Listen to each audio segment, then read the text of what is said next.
Hey, Sean, it's John Moeller with Get on the Track. Just wanted to review the data from June 24th that we captured in that Toyota GR86 that you drove in the afternoon. So here it is. This is what we were able to capture. Unfortunately, I just want to call it out. I wasn't able to get the brake pressure off that car or the steering angle, depending upon the ECU and depending upon what's made available by the manufacturer. Sometimes we're able to get that and sometimes we're not. So in this case, unfortunately, we weren't able to grab that information from the car. However, we still were able to grab some pretty valuable parameters. So I was able to get the inline acceleration. We're going to use that primarily to take a look at braking pressure, or at least the amount of braking applied and then the duration for which that braking was applied. We were able to grab lateral acceleration, which is going to show us the G's that were being pulled during the corner. And then obviously throttle position sensor is going to give us how much throttle you were carrying and how much throttle I was carrying for that comparison. And then we have the speed, pretty obvious with that one. So that was the walkthrough here. So that relates to these charts here, or these graphs here. We also have our position on the track. So this is our front straightaway, and then we have that side straightaway with the hill up into turn 4, turn 5, the longest straightaway of the course in the GR86 because this is considered a straightaway, turn 7, 8, 9, and then that tough hairpin 10 back onto that front straightaway. So we'll go ahead and do the analysis of the lap, take a look at it and see where you and I differed in terms of our speeds and our inputs, and basically where I was able to find speed on that lap. So the laps that we're comparing are your best of the day, which is the 130.834, and then my best of the day. I did go out after you left, did 4 quick laps to try to figure out what I could get from the car, and managed a 127.903.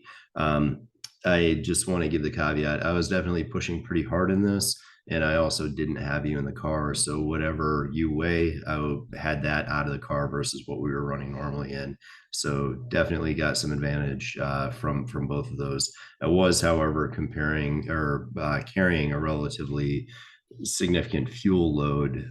We had gassed up shortly prior to that, so I think about 3/4 of a tank in the car when I was doing this. Maybe a half tank. It was definitely more than a half tank though. So just want all those caveats to kind of be there. Very quickly, I'm just going to take a look at our laps over the session and show you where you were. One of the things that I like to see is consistency, and I think that you are definitely getting there. We had the 131 to start, and then the 130, which was your best lap, as your second, a 131, and then 132 is a little bit of flyer, back to the 131, and then the 135. I believe this is where we were starting to cool down, because I think both of us were very happy with that 130.834. So definitely good stuff there.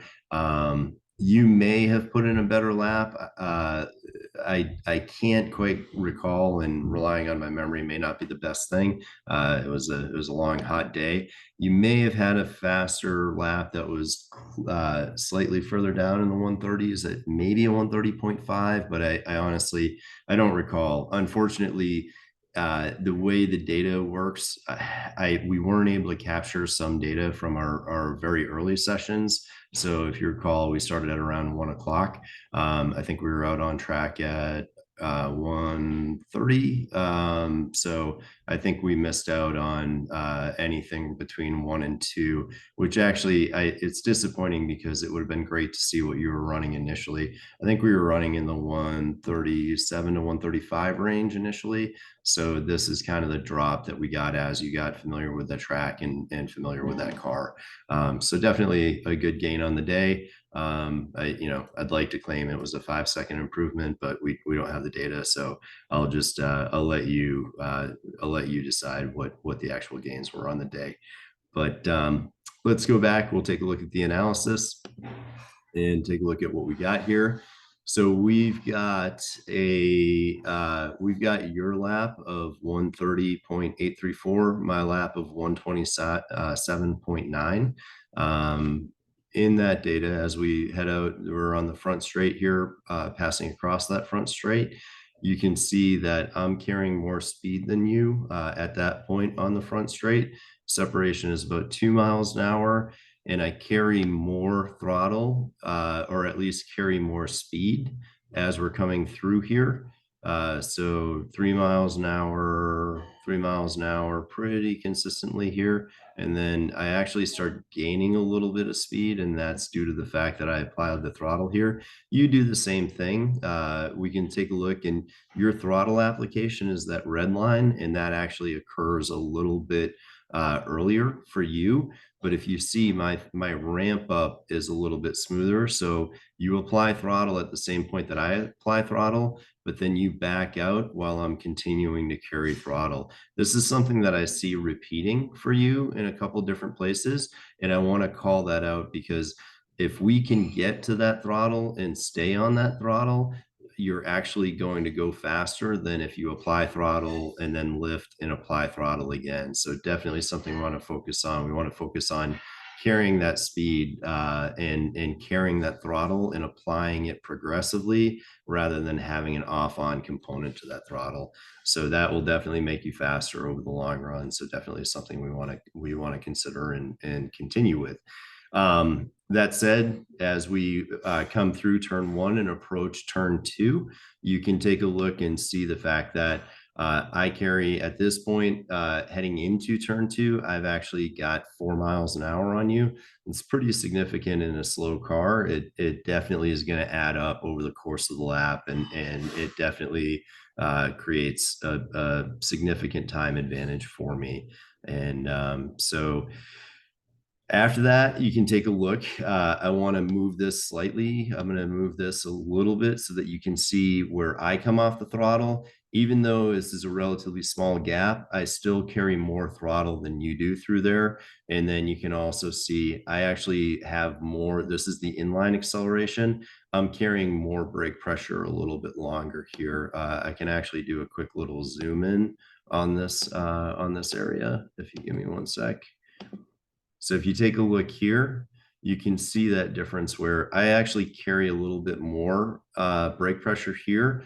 And by doing that, I'm able to slow that car down. Both of us are carrying about the same amount of speed mid-corner here. And actually, you can see this. I'm going to give you some kudos here, or some credit here, because there's very little separation between the two of us in our speeds as we exit turn two and carry through turn three. So you're doing a very good job here. But also, I'm going to go back and call this out here. So if you take a look and watch, this is again where I want to talk about that throttle application, right? Or that's it's the same scenario, but or the same instance, but having it zoomed in a little bit gives us a much better picture of what's happening here. We see you start to apply that throttle and then back out and then go back on the throttle. And when you do that, I get to full throttle faster than you do and carry that full throttle longer than you do. So that's a great, and actually this isn't the same situation because this is coming through turn two. But what that does is that's likely the answer for why, or the explanation for why I carry a little bit more throttle coming through here. I am a little bit curious about this blip here on your throttle as well, because that's also an area or a room reason for a separation there. So if you take a look through here, right, I've got a mile an hour on you, and then that little blip there, I think that may have contributed to the difference between the two of us with that speed. So again, that speed differential goes up to 2 miles an hour. So it looks like I'm carrying 2 miles an hour over you, and then it actually increases to 3 at a certain point. Both of us carrying similar throttle applications and really getting on that. Again, that's significant over the length of this entire straight. And then we're coming into turn four. Entering turn four, kind of interesting here. If you take a look, I'm giving up a little bit more speed earlier here, you can see that drop on the inline acceleration and see how that drops there. Even though our throttle positions are relatively similar here, what that tells me is I'm likely going on the brakes earlier than you do and possibly a little bit harder than you do. This is going back to that whole slow in, fast out mantra. Sometimes you need to sacrifice speed early in order to go faster later on. Even that said, you can see that our speeds are pretty evenly matched as we come over the hill here, and then crest and come around this corner. One significant difference that you can see, and it's the difference, the area under this curve here. I'm going to rely on the fact that I think you're pretty analytical and you'll see the difference here. So coming through here, I'm actually carrying a little bit more speed than you. You can see that separation break as we're coming around and getting to the apex at turn 4. I'm carrying 2 miles an hour difference, and it even bumps up to 3 coming around as I come to that apex. This is me being patient on that throttle, but again, rolling that throttle on. Look at how it's very progressive here, and then I pop on, versus you, where it's more of a, you have a sharper input mid corner here, right? I'm assuming that's going to be just coming up over the rise. There's a little bit of throttle there. For some reason, it's interesting. We both have that input. I'm curious to know what's causing that, or why we were doing that.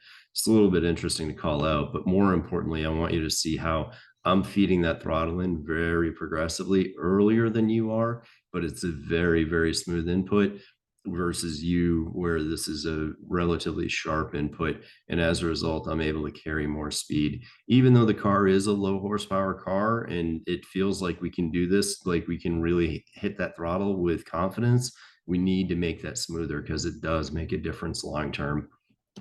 All right, so this is coming over the hill. We're coming down the hill. You can see both of us get to full throttle. I carry that full throttle a little bit longer as we come in here. But if you look, I then actually use a larger brake input earlier. That's this. Oh, sorry, that's lateral acceleration. I made a mistake there. Shoot, that was my mistake. I apologize for that. But if we look here, I make a later brake input. That's interesting. And I managed to carry a little bit more speed. Well, I'm sorry for that mistake. So I would be really curious to see. Let's take a look here. I'm going to try to zoom in a little bit and see if there's a slight difference in line. All right. This might be, depending upon the accuracy of the GPS, this is kind of interesting. There's definitely a possibility that this is me getting a little bit wider on the entry to 5, which is giving me a better line across the apex and out. So again, this is trying to run. I think we talked about this at least a fair amount during our session, making those corners as wide and that arc as big as possible. So I'm diving out a little bit more and not turning in quite as early as you are. And that's allowing me that speed differential here. So really a good, great little example of why we run the racing line that we do and why we try to use that whole track coming out there.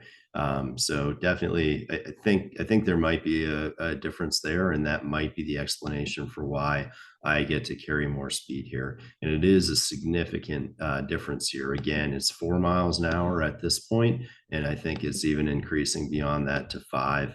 So I've got a 4 to 5 mile advantage here as we exit onto that side straight. I'm going to go ahead and zoom back out here so we can get a better idea of what's going on as we come through here. Boom, boom. And then as we're kind of close up here, interestingly enough here, as much as I'm calling you out for that progressive throttle, you can see that I'm guilty of doing exactly what I was criticizing you for. So here you've got this is a better, more progressive throttle input than me, versus here I am in the green, and I end up backing off in order to sacrifice, in order to get back the grip. I sacrifice a little bit of speed here in order to be able to gain grip and get that front end to stick so that I can come out and up with good speed. So just something to call out there. And then as we see on the lateral acceleration here, I'm carrying a little bit more, I'm carrying more G's on the finish of that corner as I exit out onto that back straightaway, if you will. So definitely kind of interesting there. And then you can see I start to give up G's, which is likely me straightening out that wheel more as I exit that corner. I think that's a reflection of me when I talk about opening the wheel. This is me keeping the wheel dialed in early for a little bit longer, and then opening that wheel in order to be able to give that car better drive and acceleration out of the corner. Remembering that that steering wheel is just an additional brake input for us. So just something to bear in mind when we're doing that. So I'm going to just rescale this so that we can see it. This is our progress along that back straight there. I want to give you a lot of credit here. If you notice, this is our throttle application as we come through turn 6. Both of us are maxed out and we're holding it open all the way through there. Definite good stuff there. It just means that you've got the confidence in the car, even though we're going over those bumps. A lot of students, even though they think they're at full throttle here, I get a little bit of I usually see a blip here as you come through there. Also, as you can see, it's critical here coming through turn 5. This should show you this whole area under this curve here. All of that is where I make significant time on you, and this is actually the time comparison here. So kind of a fun example here. Before we enter turn 5, I have a little bit over a half second. I have 0.7 seconds on you. And by the time we enter turn 7, I'll give us even a little bit of time here. I've doubled that. I've almost doubled that. So I gain 1.26 seconds off of you. So it just shows you how critical that entry to 5 is and that ability to carry speed through there. So definitely something to focus on. And then as we're coming through 7, we can see what's happening here. I'm going to do a little bit of a zoom in. And we've got all right, as we come through turn 7, this is me carrying a little bit different line, and I think we were exploring that as we came through here. We see the difference where, again, I'm coming slow in, so I sacrifice a little bit more speed as I come in on into that turn 7, and then you see things flip, and I end up with a significant area under the curve here because I've given up that speed. Interestingly enough, as we exit onto that onto the straightaway after turn 7, you can see that there's not a significant gap between the two of us. That speed differential there is literally 1 mile an hour, which is it's a difference, but it's very interesting to see right here that the difference in our approaches actually means that I just carry more mid-corner speed through there than you do. It's also, I'm going to call myself out here again. You have nice progressive throttle here, or relatively progressive throttle. I obviously went to the throttle too early here, and I was pretty aggressive with my driving, but I went to the throttle too early here, and you can see that I have to give that up at exit, and then I go back to the throttle, and I'm on that throttle later than you are. So if I were to focus on my lap times, I'd be focused in this area here entering turn 7. Both of us, I think, had some issues with how to navigate turn 7 with good speed. So just something to call out, something to point out. Coming through turn 8, this is the dam turn that sweeping left-hander. Definitely want to call out here. You can see the difference between my throttle applications as we lead into that. I am just carrying a lot more mid-corner speed through here, and I am going to try to jump in here and get a little bit closer.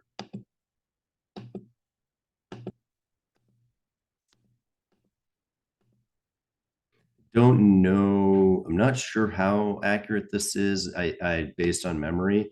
Unfortunately, I don't have video here, but I do think that you may have been not like you weren't using the full track on track out in order to really get out there and use that track out point coming out of turn 8, and you're kind of cheating the car over a little bit back to the middle of the track.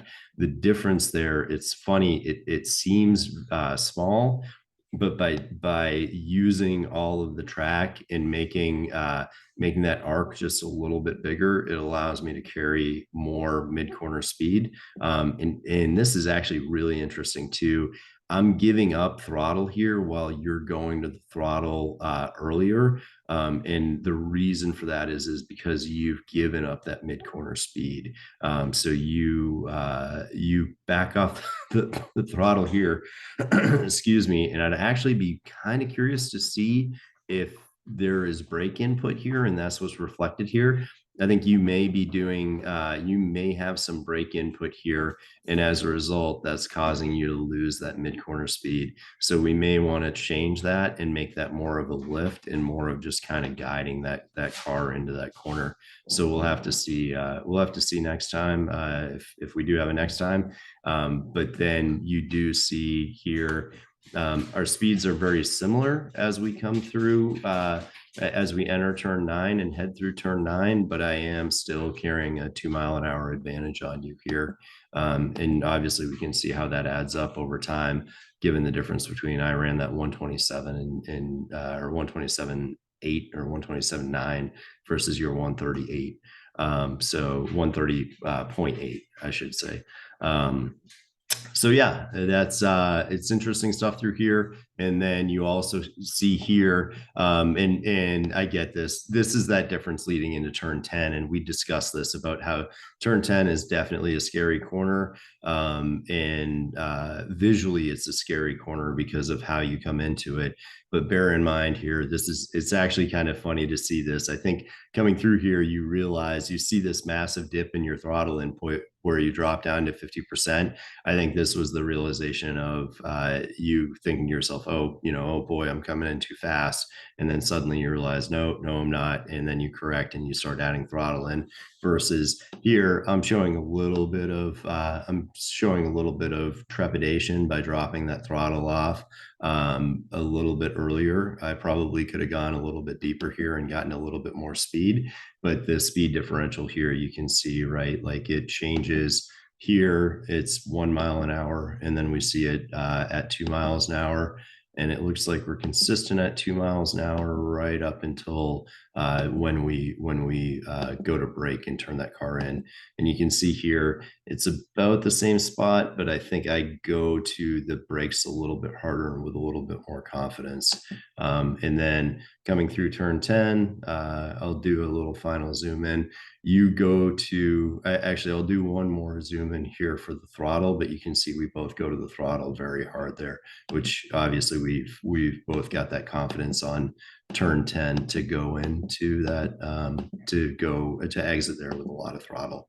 By coming through here, you can see I actually ramped that throttle up a little bit faster. You're a little bit more progressive, which is good. I'm a big fan of the progressive. I'm a little bit interested to know about this throttle input here. But then again, you're applying that gas progressively here. I think what we need is we need throttle application to occur a little bit earlier, and then for you to be progressive as you go up.